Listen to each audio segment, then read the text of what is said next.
What dance ஆடுனா இறந்துருவாங்களா? நீங்க எப்படி எதுவும் கேள்விப்பட்டிருக்கீங்களா? எஸ், அப்ராக்சிமேட்டா 500 இயர்ஸ் பேக், தட் மீன்ஸ் 1500ஸ்ல ஜெர்மனியோட ஒரு பாட்டா இருந்தது தான் ஸ்டார்பக் சிட்டி. அதுதான் இப்ப இருக்க பிரான்ஸ்.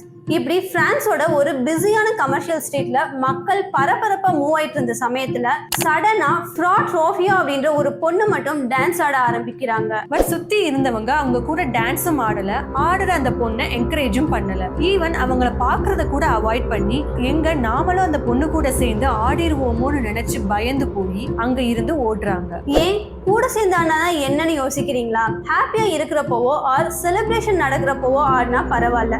இதுவே சீரியஸ் கான்வர்சேஷன் நடக்கிறப்போவோ, டிராஃபிக்ல இருக்கிறப்போவோ, இதையும் தாண்டி கண்டோலன்ஸ் நடக்கிறப்போ ஆடினா என்ன பண்றது?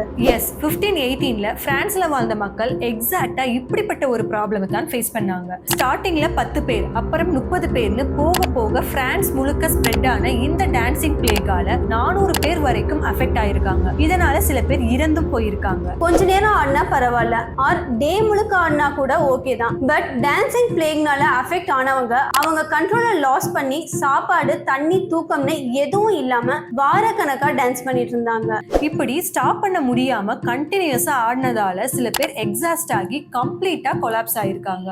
இன்னும் சில பேர் டீஹைட்ரேஷன் அண்ட் ஸ்ட்ரோக்னால சிவியரா அஃபெக்ட் ஆயிருக்காங்க.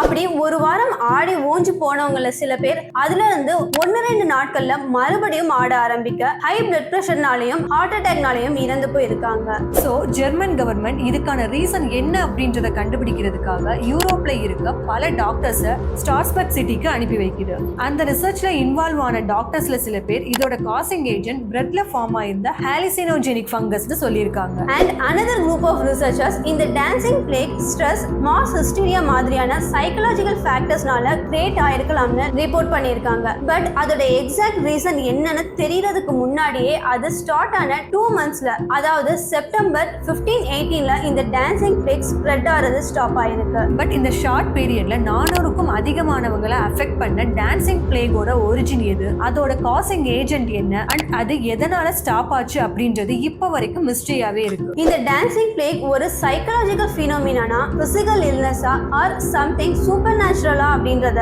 ஹிஸ்டோரியன்ஸ் அண்ட் சயின்டிஸ்ட்க்கு நடுவுல இன்னைக்கு வரைக்கும் இருக்க ஒரு பெரிய டிபேட்.